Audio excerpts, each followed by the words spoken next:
In this video, I'm going to show you how to add a debit card to your Epic Games. First thing you need to do is to go find something you want to buy on store. So for example, this game. After that, just wait for it to load for a little bit. Okay, let's just wait. Then here, all you need to do is just go ahead and click this buy now.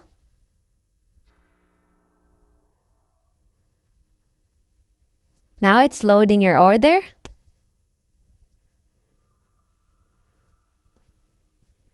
Now here it is. We have your credit card or debit card, PayPal, GCash, Razer Gold or Wallet.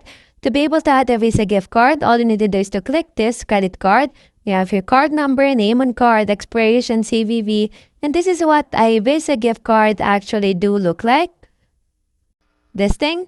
So we have here a gift card holder, we have your numbers that you need to add to the Visa, and that's it. That's how you add a Visa gift card to your Epic Games.